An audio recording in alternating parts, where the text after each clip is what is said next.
Няма да говоря на микрофона, надявам се ме чувате. С Стамен се запознахме това лято на Седемте Рилски езера, където се получи една импровизирана лекция. Хората ме помолиха, започнах. После импровизираната лекция се превърна в още 3. И много се радвам, че сега сме тук.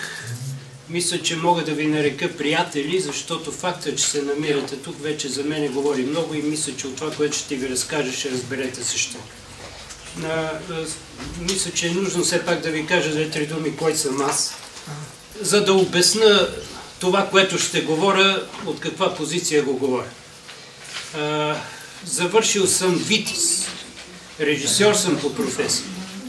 От 90-та година до съвсем неотдавна преподавах в Ню-Йоркския университет и преподавах режисура.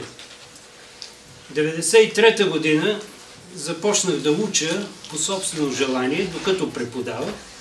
И това, което учих, беше един пълен мастерски клас по сравнително религиознание. И тогава се сблъсках с неща от българската история и специално от богомилите, което ме накара да се зарова в неща, които до тогава и не подозирах, даже че съществуват, а до ден днешен. Срещат ме хора, българи и казват: какво говориш ти? Няма такива работи. Ние в учебника сме учили там онзи глупав параграф, в който се казва за богомилите, че те били някакви еретици, някакви неморални хора, занимавали се едни долни работи, били против църквата, против държавата. Аз не можех да повярвам, защото там отвъд океана се натъкнах на неща, които говорят за това, че богомилите и богомилското учение са най-голямото духовно богатство, което ние хората притежаваме. И специално ние българи. И сега, понеже говорихме тук много, и политика се намеси, и световната конспирация и така нататък, мислех си по какъв начин да ви заговоря за богомилите и реших, че може би по-удачният вариант е да ви разкажа какъв е смисъл от тях. Първо, кои са те и второ, защо са те. И преди да започна, искам да ви прочета един цитат от един от посветените богомили.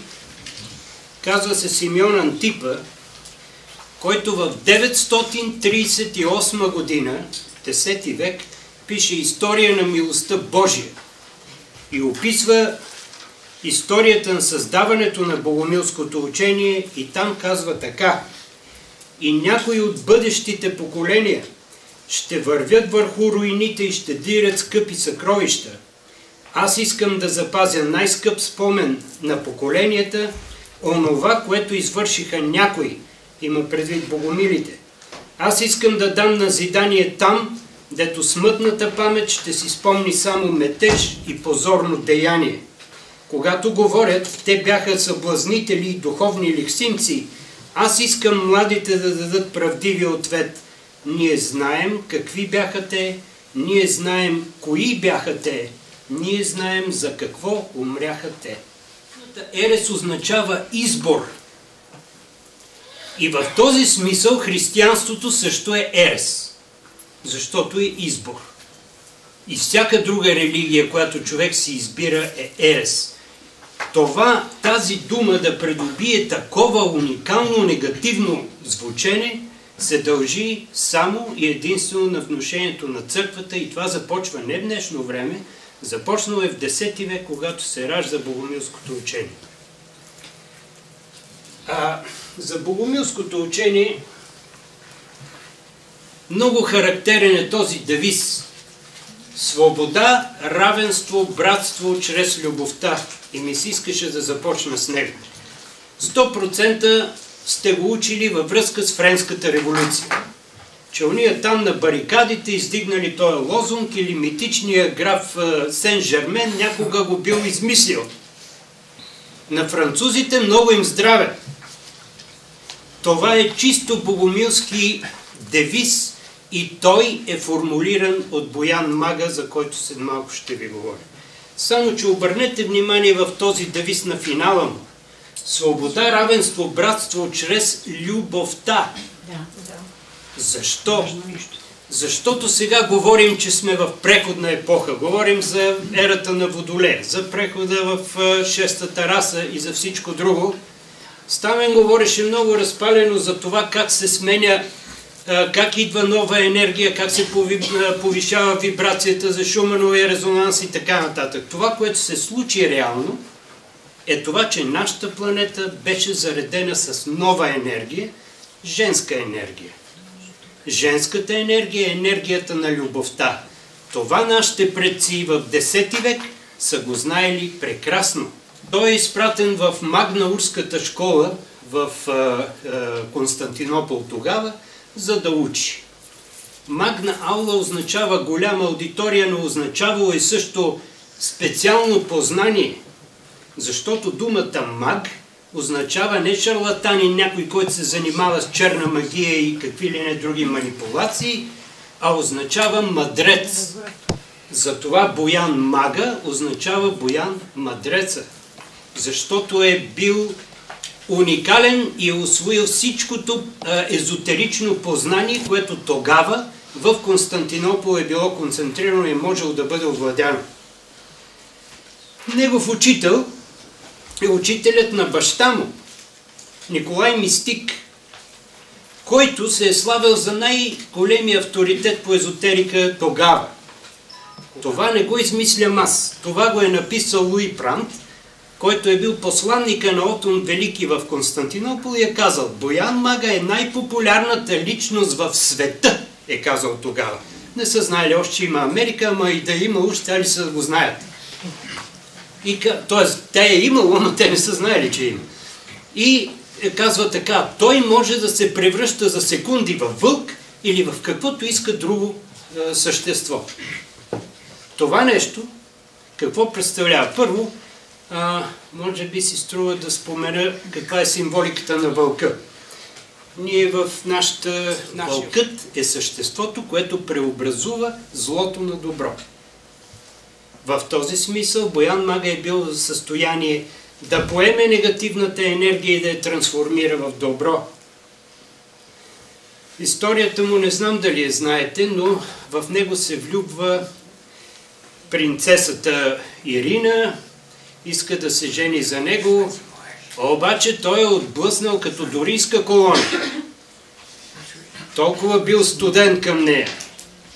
И тогава вече цар Симеон е починал, на власт идва сина Петър, т.е. по-големия брат на Боян Мага, и Георги Сурсувол, който е комитопул или нещо като главнокомандващия на армия тогава и общо взето имал много силна власт имал в царския двор тогава, решава същата тази Ирина, която е влюбена в Боян Мага, да я ожени за по-големия брат Петър и го прави. Става една латино-сериал история, в която Боян Мага се откъсва от тази история, обаче Ирина става царица Теодора, пристига в Преслав с един огромен византийски антураж и в българския двор се настанява една мощна византийска същност, която започва да променя целия политически и религиозен живот благодарение на религията. Богомилското учение е езотерично учение. То се предава на принципа от уста на ухо, от посветен на посвещаван или на неофита.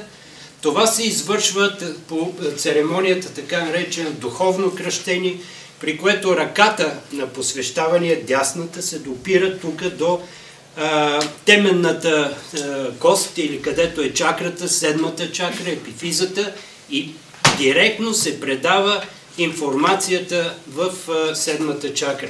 Тоест, тук става едно моментално прозрение. В трите други евангелия на Лука, на Марк и на Матей се говори за детството на Исус Христос, където се прави една аналогия на това Исус Христос, как той бил от Давидовото коляно, как като цар Давид бил роден в Витлеем, как като Месия дошъл оттам, защото така се казвало в Стария Завет. Тоест прави се една манипулация, за да се докаже, някаква приемственост между Исус Христос и Давидовото коляно, защото така било казано. Докато единствено в Евангелието на Йоан такова нещо няма. Евангелието на Йоан започва: в началото беше Словото, Словото беше у Бог и Бог беше Словото и така нататък. Няма детство. Защо? Защото богомилското учение има по-особено отношение към същността на Исус Христос. За тях той е ангелска същност, която идва на земята в едно симулативно тяло, по проста причина, че сега тук се изговориха много научни теории и ще свържа с една от тях, която казваше господин Манев, който говореше, за да се достигне до някакво земно ниво, енергията на Исус Христос или Меркавата, това, което знаем като Витлеемската звезда, понижава 78 000 пъти вибрациите си, за да може да влезе в някакво привидно земно тяло. Иначе това земно тяло ще изгърми. Затова и според богомилите и Дева Мария е ангел. Тя не е една обикновена Марийка от село Витлеем или там откъдето беше. Защото ако е такава, тя не може да поеме тази колосална божествена енергия, която ще влезе в нея, ще изгърми. Той се връща към изконните корени на езотеричното християнство или онова, което е известно в историята на религиите като апостолското християнство или онова, което Исус Христос лично е проповядвал. В това отношение богомилите признават още, освен Йоановото Евангелие, признават още едно нещо. Така наречената тайна книга на Йоан. Тайната книга на Йоан е нещо, с което в момента се занимавам да я превеждам и изпитвам огромни затруднения, тъй като я превеждам от английски, защото не знам латински. В английски няма родове, а на български има. А когато Исус говори за божествената същност и за перфектното човечество, където обяснява теорията за кармата и прераждането, е много трудно да намеря баланса да не употребява мъжки или женски род. Това е затруднението, това няма значение. Това, което искам да ви кажа е, че там теорията за кармата и прераждането си присъства в пълна мяра. Няма ги в официалния ни канон, нито в източно-православното християнство, нито при католиците, нито във всички деноминации на протестантите. Страха! Трябва да се страхуваш, трябва да се плашиш. И в същото време да обичаш Бог, защото Той бил твой създател. Абе, всичките сте били влюбени. Някой да се страхува от възлюбения? Защо? Защо? По каква логика? За да има власт. За да има манипулация. Защото още на Никейския събор в 325 година, който се свиква от самия Константин Велики, който с Миланския едикт от 313 година обявява християнство за официална религия, той там лично казва: правете каквото правите там, да създавате символите на вярата, но те не трябва да противоречат на императорската власт. Това го казва създателя на християнството, да речем. Обичай ближния си. Точка. Това, което... Не само ближния и врага си трябва да обичаш. Това е вече допълнително. Ближния си, за да обичаш, обаче какво е необходимо? За да обичаш ближния си, първо трябва да разбереш ти кой си.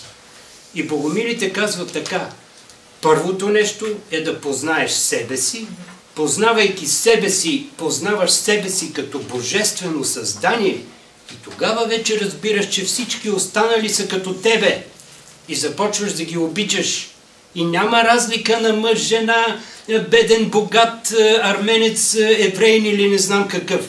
Има човешко създание и тогава тръгва свобода, равенство, братство. Как? Чрез любовта. За богомилите женската енергия е първенствуващата енергия. Тя е формиращата, тя е тази, която дава идеята, а мъжката идея е реализира.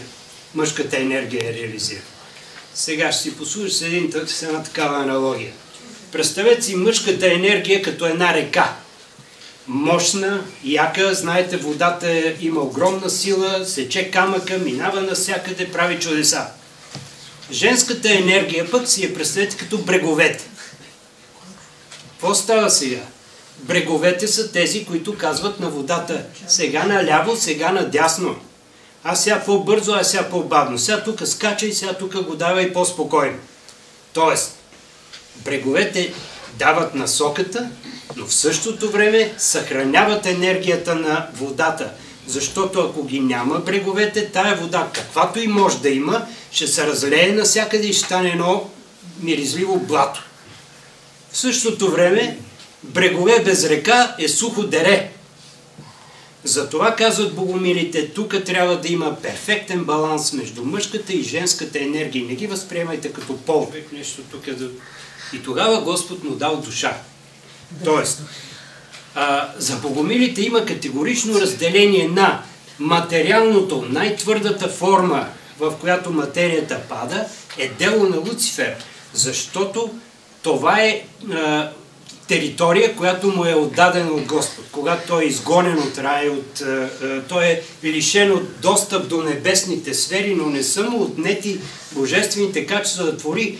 Той трябва да работи и да твори долу в материалния свят. Така че твърдата материя, всичко това е творение на Луцифер, казват богомилите. Душата обаче, вечното, непреходното е божествено. Оживил неговото творение от пръст, се ядосал, хванал човека и с пръст го набол на 77 места. Господ казал, пак няма да ти стане играта. И вземал тая тревичка, пъхнал е в тая дупка, взел това листенце, пъхнал е в другата дупка. И така, според богомилите, се родили 77 билки за 77 болки. Богомилите са били факири на лечението. Те са знаели, благодарение на Боян Мага, който получава своето посвещение в Сирия, това пропуснах да ви кажа защо. Защото Сирия тогава е най-големият езотеричен център, който отговаря за цяла Европа. И там се намира висшия посветен Вотан, който предава на Боян Мага цялото познание за лечебната сила на растенията или за това каква е връзката на растение, цвят, мирис, енергия, всичко това, което те поемат от космоса и по какъв начин могат да го предават на човека за лечебна цел. Но богомилското работи. Сега, защо се появяват богомилите? Защото имат специална мисия, космическа мисия. И мисията им е на това да се създаде държава, която не успяват да направят българите. Сега ще се върна малко назад, ще отида при траките за момент, защото траки и българи сме едно и също нещо. Защото българите не сме дошли от майната си с извинение и без от изтока и сме дошли тук, сме били тук, отишли сме там и сме се върнали. Ние сме били тук от самото начало, от края на четвъртия потоп, Ноевия потоп. И сме директни наследници на Сит, това е един от синовете на Ной. Ние българите и траките сме също привнесени от специална цивилизация тук на земята, със специална мисия, която не сме изпълнили до ден днешен. Първата мисия е мисията на траките. В България има 64 специални енергийни центъра. Траките имат задачата да активират тези енергийни центрове, за да може петата раса, т.е. нашата арийска, след атлантската, да съществува в нормална енергийна среда. Това е космическата мисия на траките и те я изпълняват перфектно. Затова Херодот казва, че траките са най-многобройният народ след индусите. И нашите историци го забравят. И ние учим за тия траки там някъде преди новата ера и от един момент нататък те изчезват като изпарили се. Нали бяха най-многобройните? Къде отиваха? Гърците казват, че те били тапаци, варвари, диваци и не знам какви, защото нямали писменост. Да, защото нямат нужда от писменост. Защото в тракийските мистерии цялата информация се предава на принципа от уста на ухо. Това, което ви казах за богомилите, защото те са техни наследници. с американците в главе. Тези неща са специфична функция на нашата държава, на това място, което се нарича България.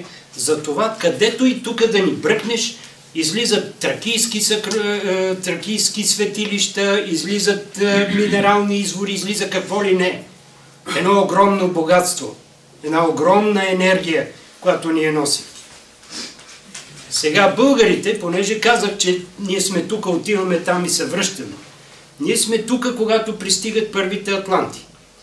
Знаете ли къде се намират българите?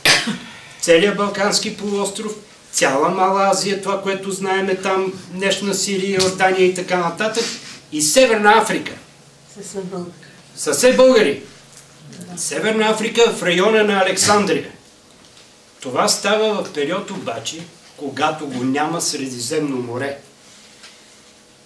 Океана или Средиземно море е днешната Сахара. Северна Африка е залепена за Европа. Когато става последния потоп и се отделят, когато стъпил Херкулес там на Херкулесовите хълмове, на стълбове, се разцепило и хоп, Сахара се отлява в Средиземно море. Затова египетската принцеса Бастет, която е погребана в Странджа, дето ходиха да я търсят американските. Какво да я търсят? Тя си е там. Те да я търсят, нищо няма да намерят. Принцесата е родена в Странджа, получава своето посвещение в Египет, в Тива, и при нейното погребение, това е записано в египетски източници, не в някой си там нещо измислил, е записано, че тя е погребана в района, дето е Странджа днеска. Моля? В Градище, правилно. Пренесена е на ръце по суша. Отива в Египет по суша до Странджа. Представете си го на картата. Това става в периода, за който говоря, когато го няма Средиземно море. Черно море е едно сладководно езеро, където пристига господин Ной и му засяда ковчега, някъде близо до Варна. Не, Пловдив е много пъти. Защо тия богомили, като се създава това богомилско учение в България, какво правят на Запад? Защо отиват там? При кого? Катар и Албигойт са техните преки наследници. Защо отиват там? Катарството официално е документирано от 1214 година. А ние говорим за 928. Тръгват на Запад. Не отиват в Русия по обясними причини. Там е езичество. Тръгват на Запад. Обаче, тръгват в края на 10 век. Ако сте запознати с историята, това е времето на изключително мракобесие, глад, мизерия и унищожителни епидемии.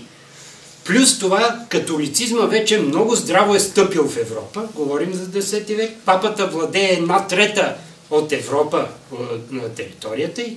Изведнъж тия наши хора тръгват натам. Защо? Много ме занимаваше този въпрос. И отговора го намерих в Америка, което стана причината да се занимавам с всички тия неща, и сега ще ви ги разкажа. Първото нещо, на което попадам,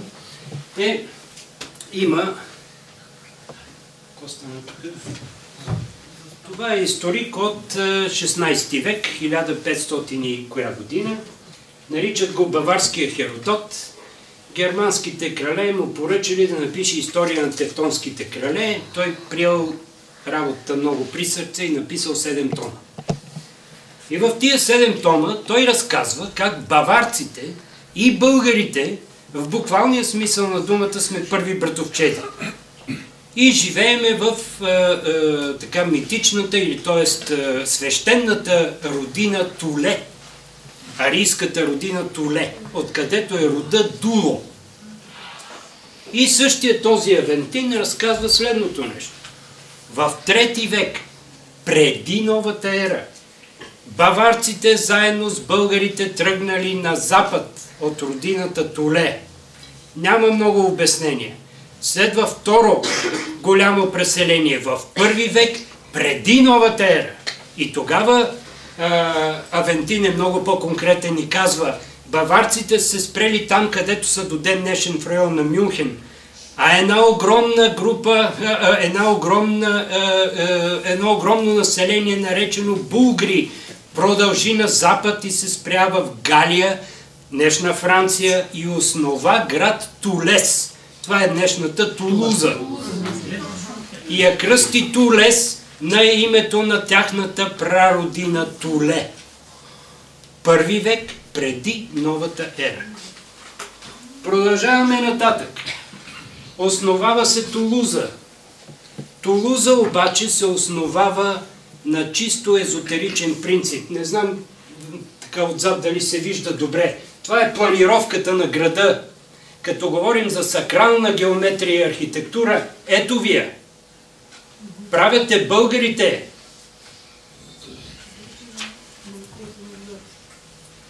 Продължаваме още по-нататък. Стигаме в първи век от новата ера. Човека вече се нарича Гай Юлий Цезар, който тръгва да завладява Галия, днешна Франция, и като завладява, пише история на галските войни. Много четено произведение. В това произведение обаче пише следното: там живее едно население, наречено булгри, казва Цезар. И той като военен му направило впечатление, че тези булгри имат една изключително ценна порода коне, която се нарича камарги. Камаргите, онези от вас, които се интересуват от това, са най-скъпите коне в момента, и до момента тази порода съществува и се пази и се селектира единствено в Прованс, във Франция, Южна Франция. Защо са интересни конете камарги? Защото сега ще ви пренеса векове по-рано, този път далече на изток, където в китайски хроники се описва следното нещо. Китайски император му направил впечатление, че българите, с които е имал обща граница на изток, притежават една много ценна порода коне, наречена камарги. Тези коне били много ценни, защото са много повратливи, много смели, много лесно поддаващи се на команди. И българите ги използвали само за бой. В българските империи, защото сме имали много, конете камарги са били на огромна почет. Който убие кон камарги или го използва нещо за оране, копане, там някакви други такива дейности, го убиват. Конете камарги са само за бой. И сега в китайските хроники пише следното нещо. Китайски император искал да си купи 4 коня от българите. И българите му казали: гледай си работата. И не му ги продали. И станала война. Единствената, в която документирана от китайците случай на война на българи с китайци. Ами здравата сме ги натупали, според китайците. Има слънчево затъмнение там. Ама знаете ли защо при слънчевото затъмнение? Защото българите вече имат своя съвършен календар. Откъде го имат? От атлантите. Защото астрономите днешно време са изчислили, че за да се направи един толкова прецизен и точен календар като българския, ако трябва той да бъде изработен на базата на наблюдения на звездното небе, са нужни 70 000 години. А те го имат. И с него са изчислили кога ще има слънчево затъмнение. Китайците не го знаят това. И българите атакуват китайците точно в момента, когато слънцето се скрива. Става въпрос за пълно слънчево затъмнение и тогава китайците, които халхабер си нямали, почнали вай, май, джай, бай, там, каквото си приказват, оплашени и нашите им взели здравето. Така че в тая приказка, че китайците почнали да строят китайската стена, да се бранят от българите, има и доза истина, макар че не само от българите. Не само от българите, от много други са се бранили, но поводът е категоричен. Това става повод китайците да вземат от българите календара и да го преработят в сегашния му вариант и ЮНЕСКО да откаже да регистрира българския календар като уникален, защото казва, той бил като китайския. Ама китайския има една огромна... И двата календара са слънчеви. До тогава говорим за лунни календари. Но българския е ориентиран по Юпитер и има 12 годишен Юпитеров цикъл. За това е толкова прецизен и точен. Докато китайците Юпитер го изваждат от комбинацията и си работят само с слънчевия календар. Точен е, но не е това, което е българския. И нашите малумници, вместо да вземат да докажат този факт, защото той е много лесно доказуем, по простата причина, че за тия неща си ги написали китайците, не хаят. И затова се говори за китайския календар с животните, кой от вас е... А това е всъщност българския календар. Както и да е. Учиме, когато учих сравнителното религиознание, учиме ранно християнство. И ни дават задание да сравняваме раннохристиянски текстове. И на Константин Велики похода е описан от Евзебиус, който се води първия голям историограф и хроникьор на Константин и въобще на ранното християнство. И той описва следното нещо. След 313 година, когато издаден от Константин Милански едикт, Константин Велики заедно с майка си Елена тръгват на поклонническо пътуване към Иерусалим. И спират в любимия на Константин град Средец, София. Тогава е Средец. И самия Константин е от Ниш. А майка му е погребана в Лозенец. Наложен Лозенец в София, дето зариха основите, унищожиха храма, махнаха саркофага и отгоре построиха един кретенски блок.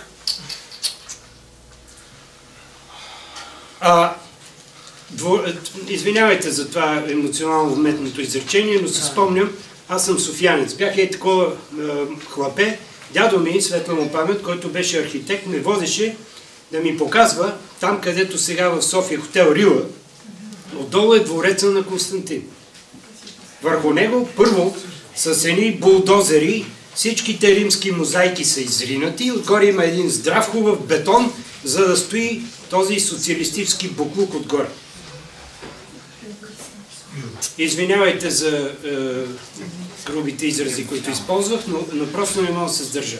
От него, от двореца на Константин, съществува до ден днешен, има една малка църквичка Свети Никола, на цар Калоян. Някога там беше Кореком имаше. Точно до Кореком има една много малка църква. Тя е от частния параклис на Константин. Останалата част от двореца е под огромния хотел. Речение гласи следно. Императорът покани на закуска видните българи. Точка. Второ изречение. Присъстваха и разни чужденци.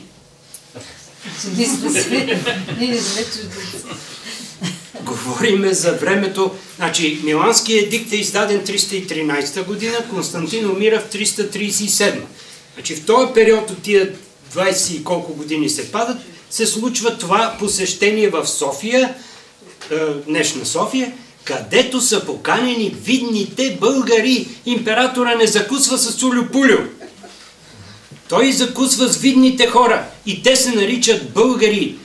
681 година ли? 4 века преди. Ага, точно за това става дума. И присъстват разни чужденци. Кои са те? Като Руснак Сето имаше един лав, присъединилия се Шипилов. Вечно някой се е настанил на трапезата. Ама те са чужденци. Те са свободни. Няма крепостни във времето на феодализма. Няма крепостни. Те са свободни. Равенството. Раймон VI премахва всички привилегии на аристокрацията. Няма синя пембена и не знам каква кръв с привилегии. Всички имат равни възможности да се реализират според способностите си. А братството се изразява в данъчната система, която той въвежда, която е данъчната система на българите от българските империи. Знаете за нея, нали? Не? Ами, ще ви разкажа тогава много набързо.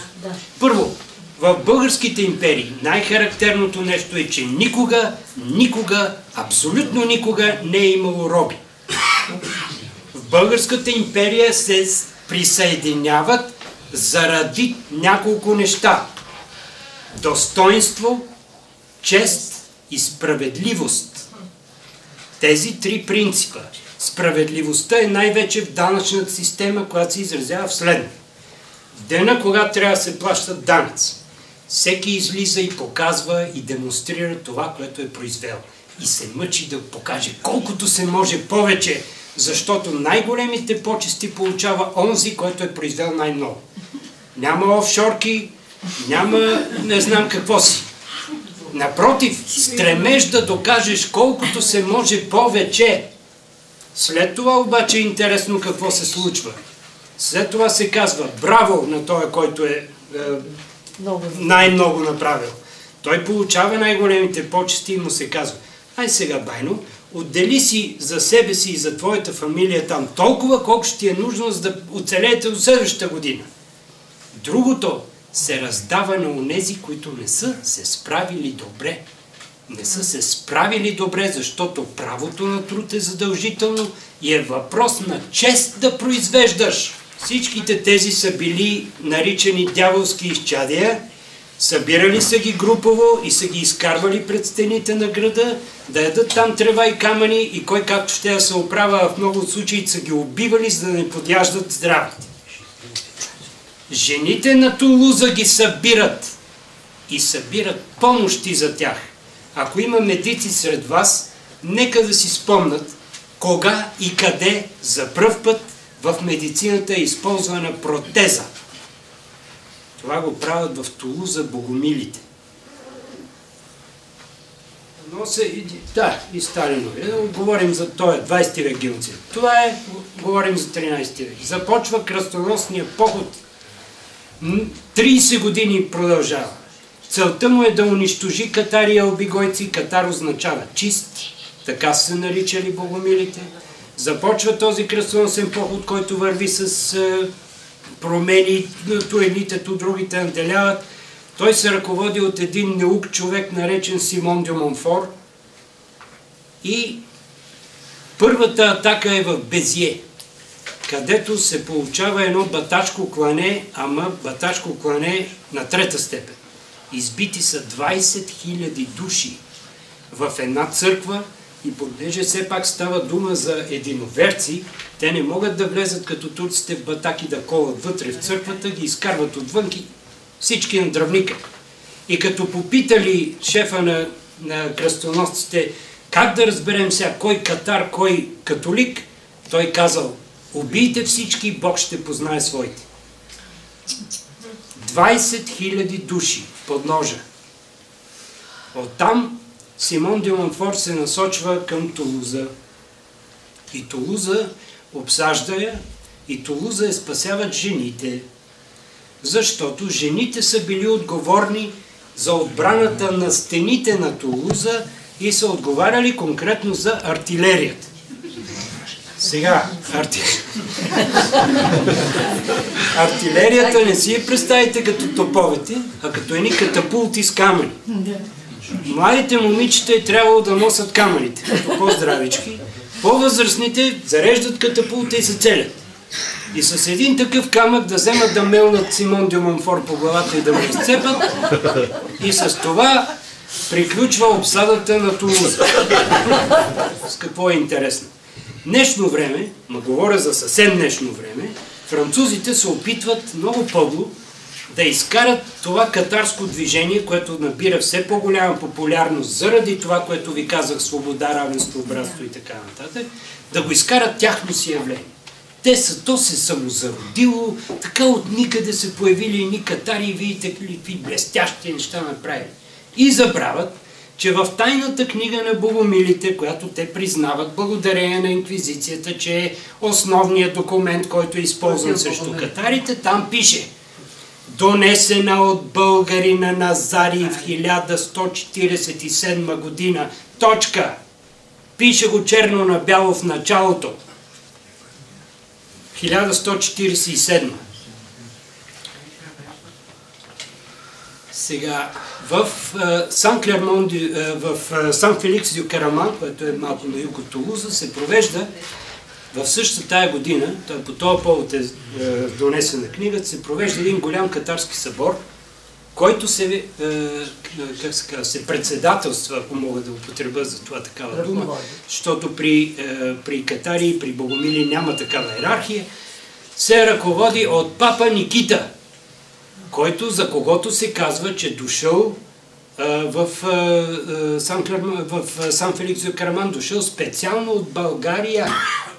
Папа Никита го нарекли уния в Рим, защото са объркали и решили, че след като катарите се събират и си правят някаква там структура, това, който е начало, трябва да е като папата. И не разбрали, че папа те са го наричали Папа Никита, но от гръцкото папа, с което означава свещеник. Те са се обръщали към него като все едно отче Никита, му викали Папа Никита и те решили, тук става въпрос за някакъв катарски папа.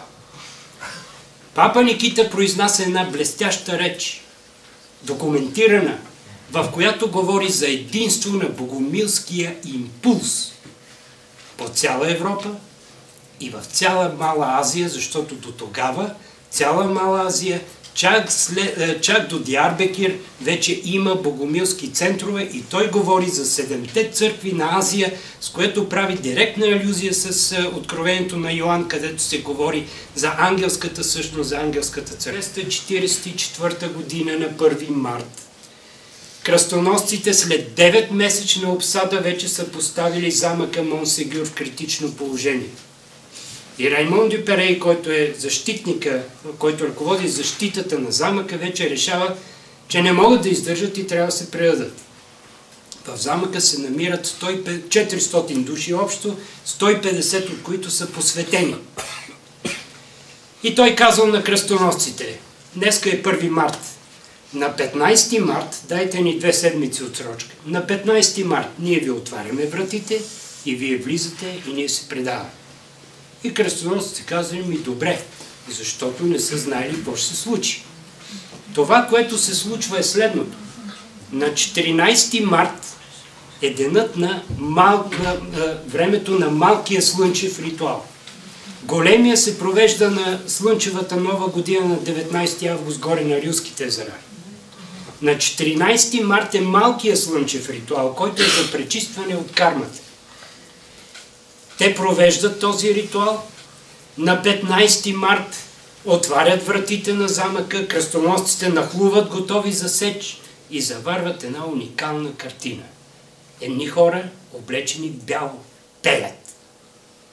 Заварват празник, защото тези хора вече, както казал техния говорител тогава, ние вече не сме от този свят. Ние сме все още в този свят, но не сме от него. И тогава папата иска да вземе Светия Граал и задава въпроса на Раймон дю Перей, къде е Граала? И му отговаря Ан Марти, коменданта, и казва, никога няма да го намерите, защото аз лично помогнах на 4 от посветените да го изнесат предната нощ. И тогава той казва, те отнесоха съкровището на катарите. От този момент нататък върват хиляди легенди за съкровището на катарите и такива като Дан Браун се упражняват върху него. В което става въпрос, що за съкровище е това? Едни си представят турби, злато, други това, трети онова. Онова, което са отнесли 4-мата, обаче се казва, те избягали през нощта с въжета, минали през стената и избягали. Сега, след като бях вече там на място, като видях този замък на място, като видях колко е стръмно този хълм, на който отгоре е кацнал замъка, просто ми стана ясно, че това е абсолютна лудост някой да избяга с въже. Това въже трябва да е поне километър дълго, защото е така като отсечено. Пази с товар на гърба. Какво е станало ли? Ан Марти е записал, записали са го инквизиторите и са записали са имената на 4-мата посветени. Един от които се нарича Хъно българина. Хъно българина. Хъно означава ловък. Хъно българина с още 3 французи изнасят съкровището на катарите. Това представлява богомилския код, който е енергиен код и който е ето това нещо. Двете сфери, пресечени мъжката и женската енергия в пълен баланс. Те са си я татуирали на ръцете и когато се поздравяват, по този начин са се разпознавали. Това е таен код, който е върху богомилските амулети, с които те са вършили чудеса и с които са извършвали така нареченото звездно пътуване.